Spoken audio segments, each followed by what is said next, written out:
Hi, I'm Adam Drake from Mugen Seiki Racing. Today I'm going to talk about shock ends, how I install them, and a couple little tips that will make your shock ends a little bit more durable, and also a tool that makes it really easy to install your shock ends, remove them, and also install the shock balls into the shock end.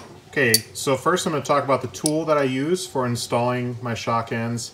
It's from ProTech RC. It's their shock shaft tool.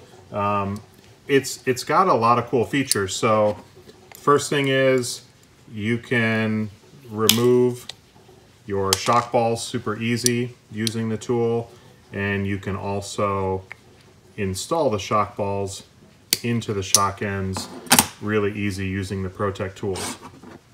You can also grab the shock body to secure the cap, and the primary function is to be able to grab the shock shaft without scarring or nicking the shock shaft to be able to remove or install the shock end.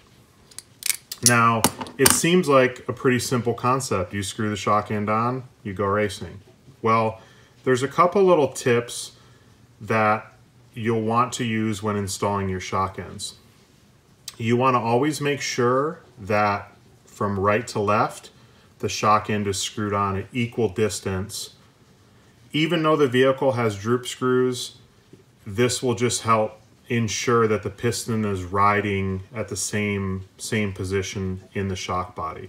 So if you have this unscrewed a bunch, when this shock is compressed, the piston ends up riding higher, or you actually can have more droop and cause some problems. So the ideal thing to do is to pull back the shock boot, use a pair of digital calipers, and measure the distance from the shock end to the bottom of the shock cartridge.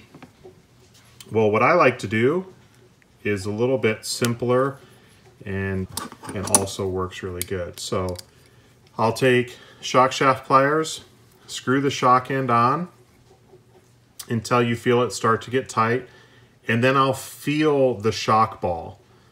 And what I'll do is I'll screw the end a little bit farther to where the shock shaft is now pushing into the end and actually binding up the shock ball just a little bit. From there, I'll go ahead and back it off a half a turn. Typically when you do that, it relieves that little bit of pressure and the shock ball will then move freely. What happens if you don't screw the shock shaft far enough into the end, then when you take a hard hit or landing, because you don't have as much shock shaft supported by the shock end, you can actually either pull the shock shaft out of the shock end, or it will even cause sometimes the shock end to break. So again, you want to make sure that the shock shaft is screwed as far into the shock end as possible. And when you screw it in, it starts to get tight. Again, I go a little bit farther to where you feel a little bit of resistance on the shock ball, back it off a half a turn, and that should make your shock length consistent from right to left, as long as you do it the same for each shock.